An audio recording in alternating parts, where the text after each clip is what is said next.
Saya tidak bisa, Sarah, kamu terlalu serakah. Ucap seorang lelaki tua. Pukul 23, kedua anak manusia yang tengah duduk di depan perapian di samping mereka. Om, kenapa sekarang jadi pelit sama Sarah? Dulu apa-apa yang Sarah mau Om selalu turuti. Manuel menghela napas, sekarang sudah berbeda, Sarah, kenapa sulit sekali untuk kamu mengerti? Om seperti ini karena anak ingusan itu? Om lupa sama aku. Om lupa penyebab aku nggak bisa hamil? Manuel menggeram marah, kenapa kembali lagi diingatkan masa lalu kelam itu? Om pastinya tidak akan lupa, kan? Kenapa sampai sekarang aku begini? Aku pokoknya tidak mau tahu, Om harus mau turutin kemauan aku yang satu ini. Kamu gila, Sarah, hanya karena satu kesalahan kamu memanfaatkan saya. Bentak Manuel, sudah lama sekali dia ingin menamparkan wajah wanita yang menjadikan seperti boneka hidup. Satu kesalahan. Sarah tertawa, dia menunjuk dirinya sendiri lalu kembali tertawa lebar.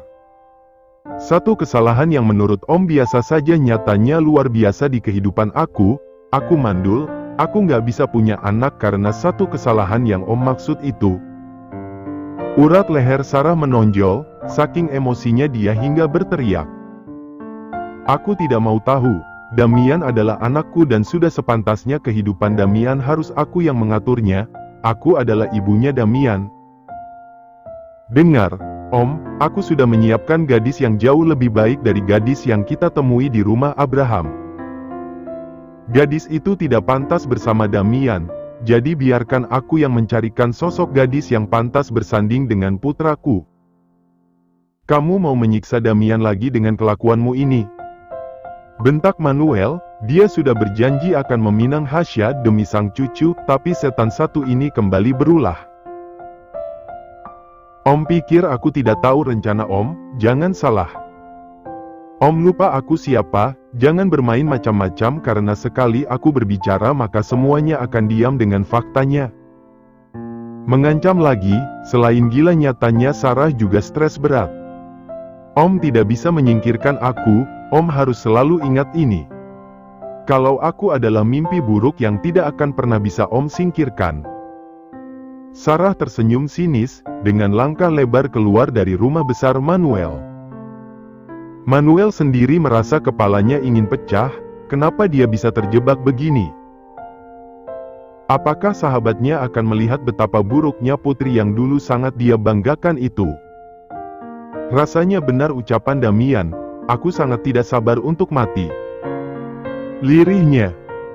Definisi bucin menurut kalian gimana sih? Apa definisi bucin itu sama kayak Damian dan Hasya, dua anak manusia yang tengah menonton televisi ini terlihat aman-aman saja tanpa masalah. Lihatlah wajah tenang Damian yang tertidur dengan berbantalkan paha Hasya, dan Hasya yang asik dengan sinetron yang banyak disukai emak-emak Indonesia. Apaan sih, istrinya cantik tapi masih diselingkuhin.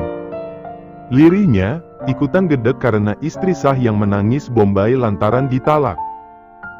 Ini juga pemain cowoknya, muka pas-pas banyak tingkah. Lagi, Hasya mendumel dengan menghina keseluruhan pemainnya. Yang ditalak juga, kenapa nangis? Harusnya ketawa dong, kan suaminya diambil sama cewek lain. Kamu kenapa, Sya? Dari tadi Mas perhatikan mendumel terus. Tanya Daniel, dia mencibir kelakuan Damian yang sangat tidak tahu diri ini. Dengan sengaja, Daniel menendang kaki Damian yang tidak kuat di sofa lalu duduk tenang seolah tidak terjadi apa-apa. Ken apa? Tanya Hasya kaget karena Damian yang bangun tiba-tiba, padahal tadi sangat nyenyak dalam tidurnya. Kamu belum jawab pertanyaan Mas loh, Sya, kenapa dari tadi ngedumel terus? Tanya Daniel sekali lagi. Ini Mas, Hasya nontonin sinetron. Tapi kok gini jalan ceritanya? Katanya cemberut. Tiap hari emang begitu kan, alurnya udah dihafal di luar kepala. Daniel bersedekap dada, membalas tatapan tidak mengenakan Damian dengan senyum remeh. Oh iya, kamu bangun kenapa? Tadi tidurnya pules banget. Menurut lo, gue ngantuk sayang. Tapi si Sok tahu nendang kaki gue, kaget dong.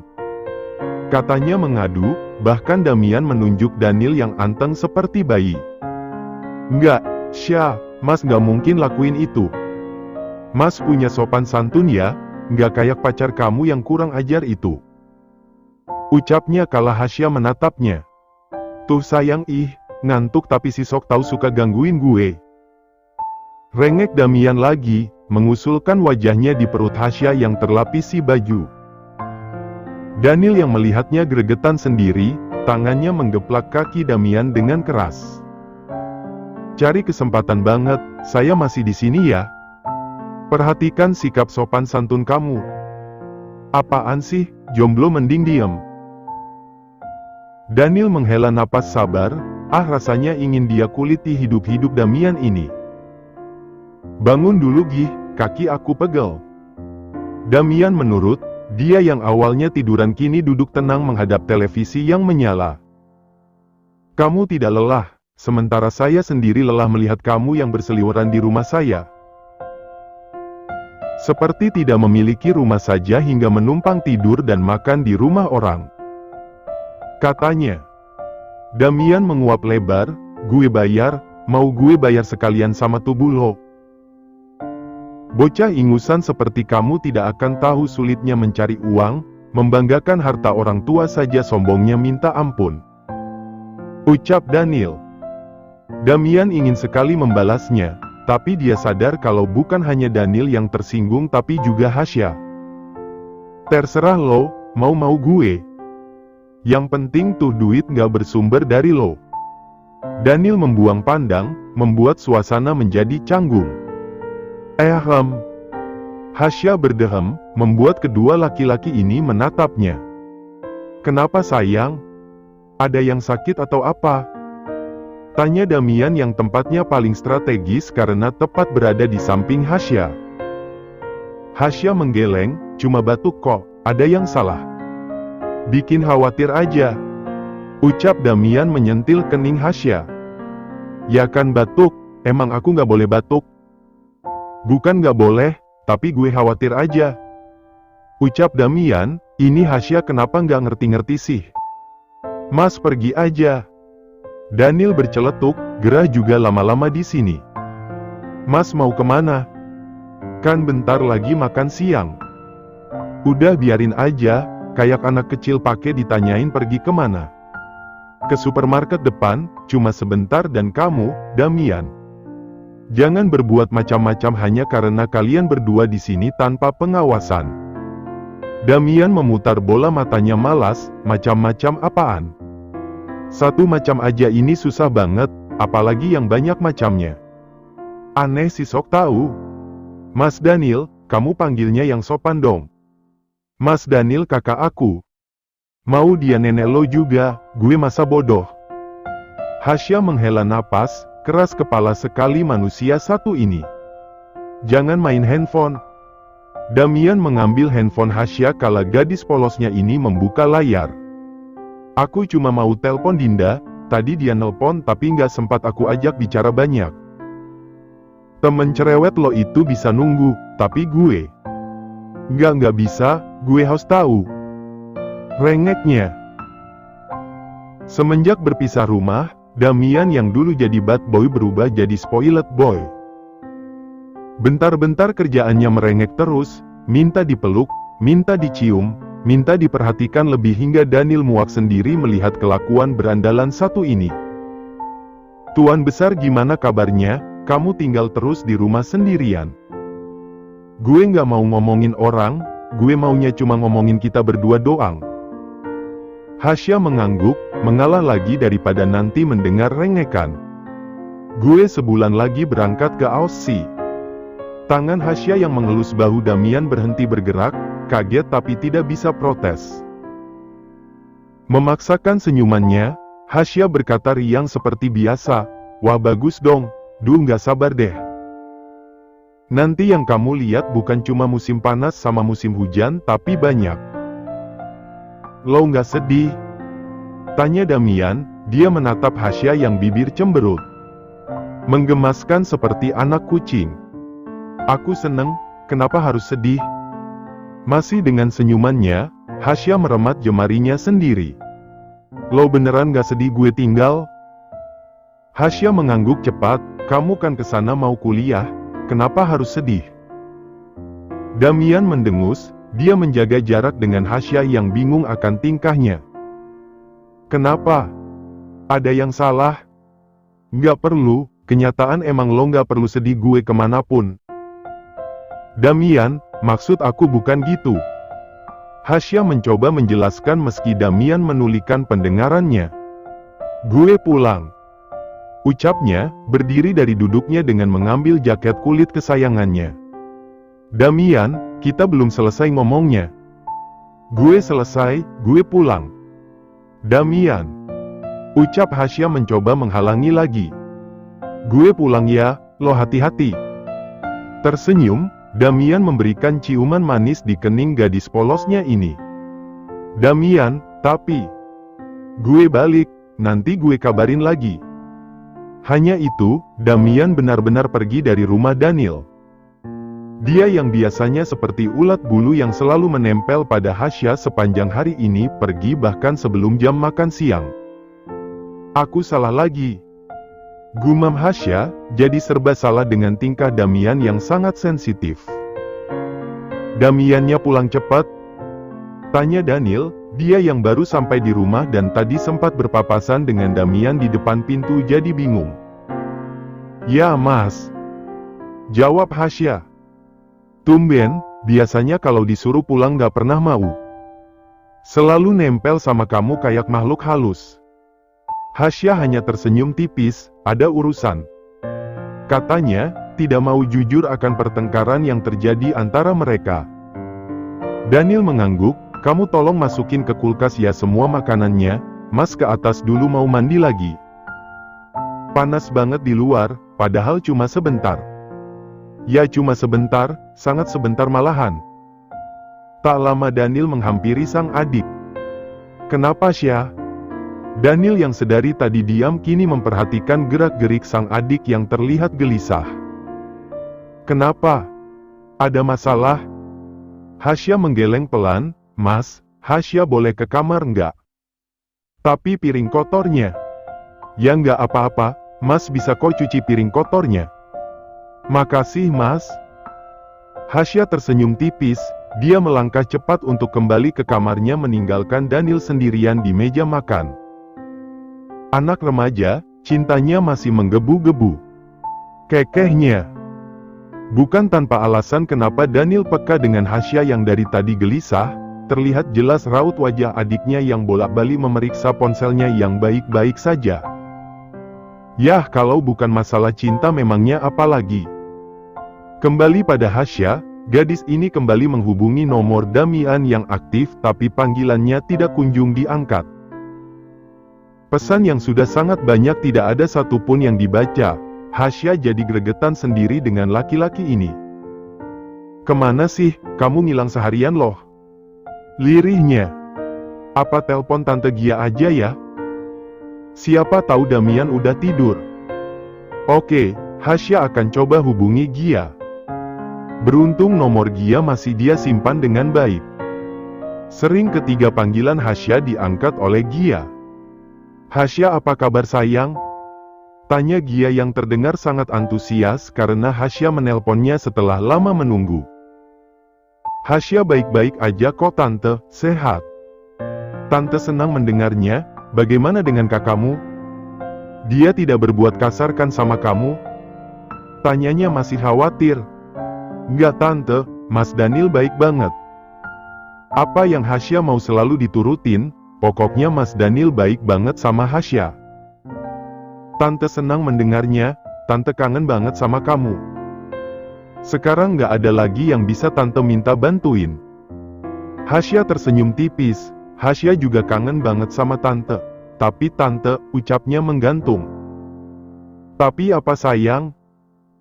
Hasya sebenarnya mau nanyain Damian sama tante, kok dari tadi telepon sama SMS Hasya nggak dibalas. Apa Damian ada di rumah? Setelah pindah ke rumah Daniel, Hasya tidak lagi memanggil Damian dengan embel-embel Tuan. Toh buat apa, semua orang sekarang tahu hubungan mereka. Tuan muda, Tante tidak melihatnya sejak siang tadi. Bukannya ke rumah kamu ya? Tanya Gia balik. Hasya terdiam, sejak siang hingga malam begini Damian tidak pulang ke rumahnya. Lantas di mana laki-laki itu berada sekarang? Oh iya, Hasya lupa. Kekehnya. Tadi Damian bilang mau ke supermarket, katanya ada yang mau dibeli terus ini handphonenya ketinggalan. Astaga, alasan apa itu? Buruk sekali. Maaf ya Tante, Hasya bikin khawatir. Ini Damian udah sampai, Hasya telepon nanti lagi ya Tante. Tut. Mati, Gia sampai terbengong sendiri. Apa maksudnya itu? Tadi menanyakan keberadaan Damian, tapi 1 detik kemudian mengatakan Damian sudah masuk ke dalam area kawasan rumahnya. Apa maksudnya? Menanyakan Tuan muda? Bingung kan Gia dibuatnya?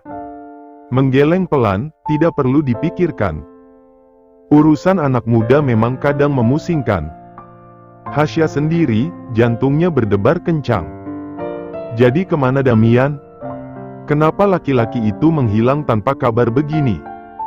Kamu marahkan sama aku, tapi jangan ngilang kayak gini dong. Aku khawatir Damian. Lirihnya, tidak tahu harus menanyakan pada siapa lagi keberadaan laki-laki ini. Tunggu.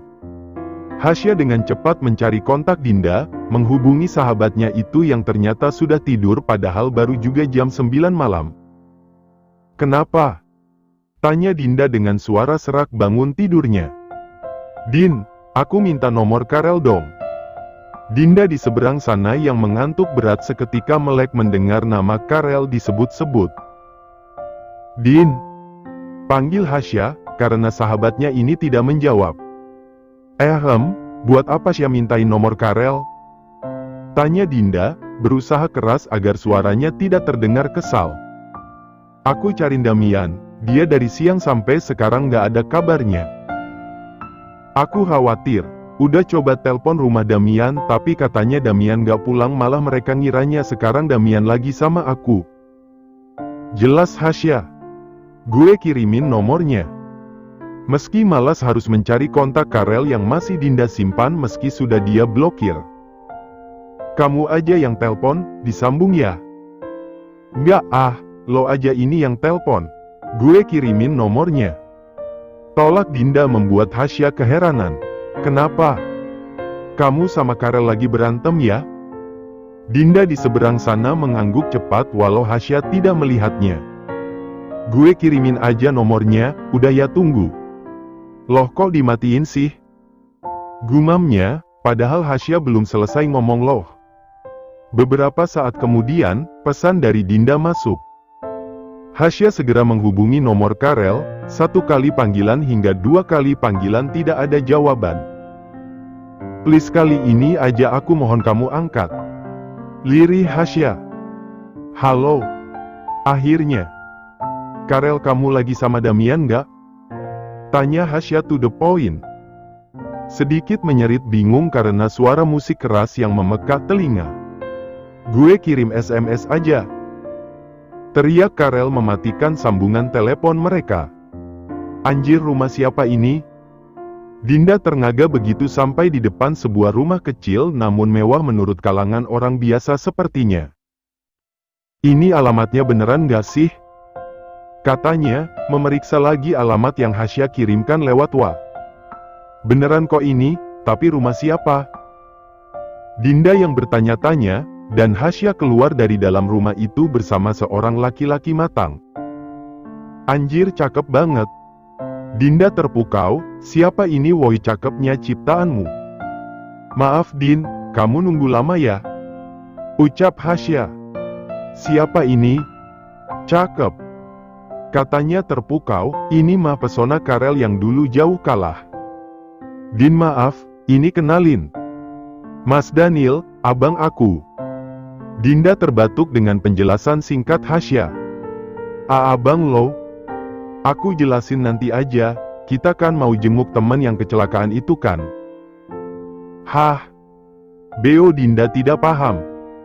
Kalian beneran mau jenguk teman kalian? Ini sudah jam 9 malam. Tidak baik seorang gadis keluar malam-malam tanpa pengawasan. Nggak apa-apa kok mas, Dinda ini bisa taekwondo. Iya kan Din? Kata Hasya, memberi isyarat dengan kedipan mata. Dinda yang awalnya ngangong langsung loading. Oh iya bener. Gue bisa taekwondo. Daniel memincingkan mata, curiga dengan kedua anak remaja ini. Boleh kan mas? Tanya Hasya, meminta persetujuan lagi. Iya, tapi hati-hati ya. Pulangnya jam 10, nggak boleh telat. Hasya mengangguk cepat, dia melambaikan tangan pada Daniel juga menarik tangan Dinda yang masih terpesona dengan pria matang. Gue butuh penjelasan lo. Ucap Dinda setelah Daniel pergi untuk masuk ke dalam ke rumah. Iya nanti ya, kata Hasya. Tapi ini, kita ke alamat yang Karel kirim nih. Dinda melihatnya sebentar, membuka Google Maps untuk tahu jalan yang tepat. Pakai helm, katanya, menyalakan mesin motornya dan segera melajukannya menuju alamat yang Hasya maksud. Beberapa menit perjalanan hingga mereka sampai di tempat tujuan, Dinda melepaskan helmnya dan melihat dengan benar apakah ini alamat yang benar atau salah. Gue berasa tersesat 2 kali dalam 1 malam. Lirihnya. Ini beneran? Dinda dejavu, dulu kan mereka pernah datang ke tempat ini saat Hasya, Damian, dirinya dan Karel belum menjalin hubungan. Karel kirim alamatnya yang ini kan?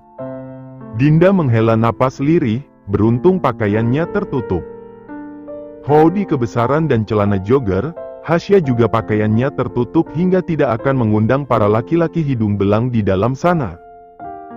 Ya udah ayo. Kartu. Kata penjaga, 2 penjaga berkepala botak yang terlihat menyeramkan. Kartu? Tanya Hasya dan Dinda bersamaan. Kalian masih di bawah umur, tidak boleh masuk ke dalam. Bang, sekali ajalah. Kita kesini bukan buat minum-minum, tapi nyari teman kita yang mabok di dalam. Seru Dinda, mencoba masuk mengandalkan tubuh kecil mereka jika dibandingkan dengan kedua pria botak ini. Sekali tidak boleh ya tidak boleh, pergi. Katanya mengusir, bahkan dengan berani mendorong bahu Hasya. Anjir kasar banget, faksikat gue. Teriak Dinda, memberikan jari tengahnya. Din jangan nanti mereka marah malah ngejar kita. Halang Hasya, takut sendiri melihat wajah menyeramkan yang sudah seram pakai tato lagi. Kesel gue, kita masuk ke sana juga bukan buat bikin onar. Ini juga, kampret banget. Dia yang mabok kita mulu yang susah, kurang ajar banget cowok lo. Sabar Din sabar. Tenang Hasya. Aku coba telepon Karel ya, siapa tahu dia mau bantu. Dinda mendengus, mengetuk jemarinya sendiri menunggu lama di depan kedua pria botak yang ingin sekali dia jadikan kepalanya sebagai bola. Bisa-bisa manusia macam gitu masih hidup. Lirihnya, masih kesal padahal bukan dia yang didorong. Sebentar, Karel Otu keluar. Sya. Panggil Karel, 2 menit setelah dia dihubungi Hasya. Karel mendesah lega, tapi sedetik kemudian kaget dengan kehadiran Dinda yang bersedekap dada menghadapnya. Damian di mana? Tanya Hasya, mengalihkan pandangan Karel tangan dari tadi berfokus pada Dinda. Oh, di dalam, ayo. Kita nggak bisa masuk, 2 tuyul itu ngelarang karena kita masih di bawah umur. Padahal gue udah otu 18 tahun. Kesal Dinda, setelah sekian lama akhirnya dia buka suara. Hati Karel berdebar kencang, tidak salah dia mau menemani Damian datang ke klub kalau bayarannya semahal ini. Ayo masuk. Katanya tersenyum selebar pelangi.